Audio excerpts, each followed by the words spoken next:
రాజధానిపై వైసీపీకి ఒక విధానం లేదన్నారు చంద్రబాబు. అధికారంలో ఉండగా 3 రాజధానులని ఇప్పుడు మావిగన్ మాట్లాడుతూ అమరావతిపై విషం కక్కుతున్నారన్నారు.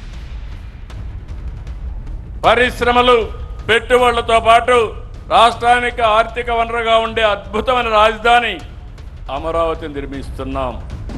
వైసీపీకి రాజధాని పైన ఒక విధానం లేదు, విజన్ లేదు, విషయం కక్కడమే తెలుసు. ప్రతిపక్షంలో అమరావతికి మద్దతు అన్నారు, అధికారంలో 3 రాజధానులు అన్నారు. ప్రతిపక్ష హోదా పోయాక ఇప్పుడు మావిగన్ అంటున్నారు. వీళ్ళని ఏమనాలో నాకైతే అర్థం కాలేదు. కేంద్ర ప్రభుత్వం పార్లమెంట్లో పెట్టి చట్టం చేసిన తర్వాత కూడా మావిగన్ మాట్లాడతారు. వాళ్ళకు ఒక గోల్ లేదు, అదొక అడ్డగోల్ బ్యాచ్. ఏం మాట్లాడతారో కూడా తెలియదు, అది వాళ్ళు చేసే పని.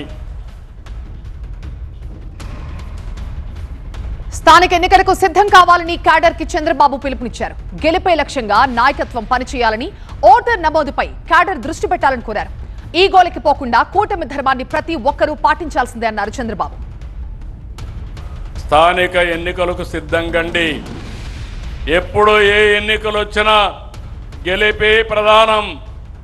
ఎవ్వరు కూడా ఇగ్నోర్ చేయొద్దండి. నాయకులకు గౌరవిస్తాం.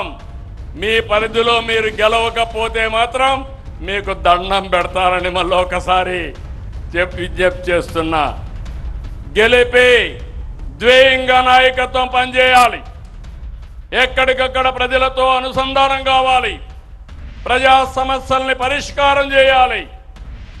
సమస్యల్ని పరిష్కారం చేయడమే కాకుండా చేసిన పని మన ద్వారా చేశామని పదే పదే ప్రజలకు గుర్తు చేసి వాళ్ళని మన పార్టీ వైపు ఆకర్షించుకునే బాధ్యత కూడా మీదే.